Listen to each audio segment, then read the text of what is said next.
This is your news source evening bulletin for today, Wednesday, the 15th day of August in the year 2018. Here's what we're tracking tonight. The president of the Guyana Teachers Union, Mark Light, is disputing statements made by the Education Minister Nicolette Henry that the GTU and the ministry were set to meet again to deal with negotiations about the salary for teachers. Speaking to reporters today, the GTU president said following the counter-proposal by the government, the union made clear what it found favor with and what it did not support in the counter-proposal. Coming out of last Thursday's meeting, there was no plan for a follow-up meeting. The union, having looked at the counter-proposal, indicated what we were in agreement with and the areas that we did not agree with. While the union went into the meeting pushing for a 40% salary increase for teachers, the government offered a ballpark figure, which the union believes would have resulted in teachers only receiving a $5,000 salary hike for the current year. Since that meeting, the GTU has announced that teachers will begin strike action from the 27th of August until further notice. Schools will reopen their doors on the 3rd of September. The GTU president said the government needs to be very clear about what it is offering and not just imply what it intends to do. But there was no plan for a follow-up meeting because at the end of the meeting, the pleas were for us to accept what they had on the table. That was the plea from Minister Amna Ali, the plea from Minister Scott, and to some extent the plea from Minister Henry for the union to accept what they had because that is all they could have afforded. Now, whether in the minds of the government it was implied, the union cannot work on implied meanings. The education minister is hoping to meet with the teachers union before the end of this week. She said negotiations are not over. And it is my intention to invite the union to continue to have meetings as was agreed in our initial meeting. So that's pretty much what happened during our first meeting. I also want to take the opportunity to point out that the reason why we proposed a ballpark figure had to do specifically with the process involved in debunching and salary increases. We're not dealing with salary increases alone, and what the union was asking for is 40% increase across the board. In my humble opinion, I felt that offering any increases across the board will further compound the issue related to debunching. There are close to 10,000 teachers in the public education system who are preparing for strike action. More news in a moment. Summer is for selfies with lots of data from GTT. Activate a 3-day or more data plan to get up to 35% extra data and a chance to win big. LOL this summer with GTT, Guyana's #1 network. Summer is for friends, weekly prizes, and super summer getaways from Caribbean Airlines. So top up $1,000 or more and get 25% bonus credit plus a chance to win big. LOL this summer with GTT, Guyana's #1 network. Welcome back. Police investigators are this evening on the hunt for a 16-year-old who escaped from the Juvenile Holding Center in Sophia. The youth reportedly escaped 6 days ago, on August 9th. The Ministry of Public Security in a statement today identified him as Leon Patterson, who is of African descent. He was discovered missing from the facility on August 9th when his mother went to visit him. According to the Public Security Ministry, an instant search of the premises and surrounding areas was made, but the youth could not be located. When security video recordings were examined, the young man was seen exiting the administration building through a back door and making good his escape, while another detainee was emptying the garbage. A search of the nearby areas in Sophia was immediately launched but turned up futile. The Ministry of Public Security is asking that anyone with knowledge about 16-year-old Leon Patterson contact the nearest police station.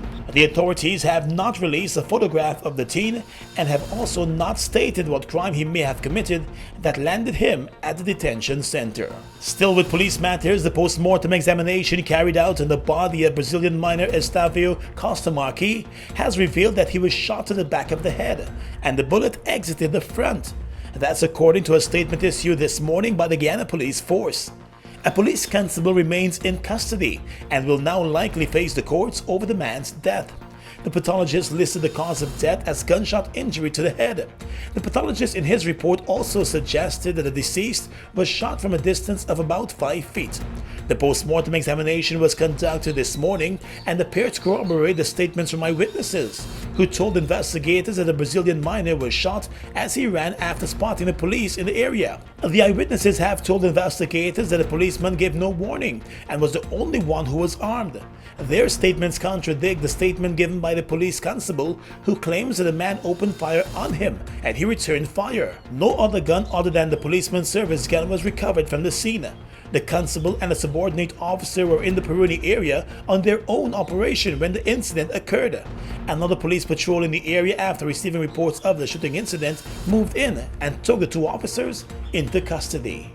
In the courts, a 20-year-old young man will spend the next 18 years of his life behind bars after he confessed to raping a 7-year-old girl 5 years ago. Delon Clemenson, who confessed to the heinous crime a few weeks ago, was handed the 18-year sentence today by Justice Priya Sunarayan Bihari, who also ordered a psychiatric evaluation of him. The charge alleged that Clemenson on August 1st and 31st, 2013 had engaged in the sexual penetration of the child under the age of 16. At the time, the accused was 15 years old.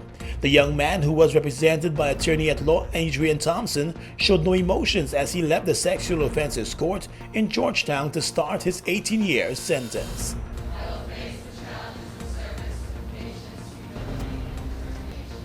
I will embrace the mission of world peace and friendship for as long as I serve and beyond.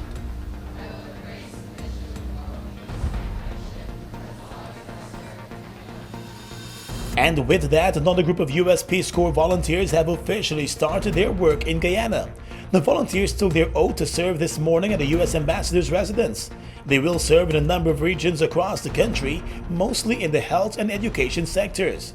Acting Country Director for the Peace Corps in Guyana, Wendy Hertzberger, told the volunteers that they should never second-guess themselves as they begin their 2-year journey in Guyana, reminding them that Peace Corps service is more than the experience. I hope your time in Guyana will make you wiser, but I also hope it will make you a little bit more foolish.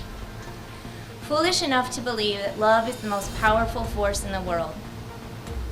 Foolish enough and free enough for once in your life to take no thought for tomorrow. Live your life here and now by loving and serving the people around you. Public Health Minister Valdo Lawrence and Chief Education Officer Marcel Hudson were among the government officials welcoming a new batch of Peace Corps volunteers and thanking them for their service.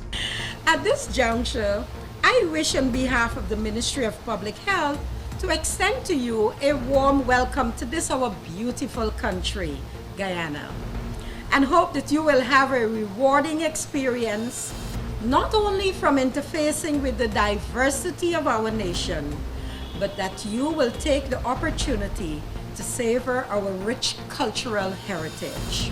We do not take this collaboration lightly because it serves to impact the education sector positively, particularly in those areas with the greatest need. As a nation, we recognize the critical nature of education in the process of transformation. The volunteers will be housed at host families at the various locations where they will serve. The Peace Corps group has been operating in Guyana for decades. And that's your News Source Evening Bulletin for tonight. Gordon Mosley reporting.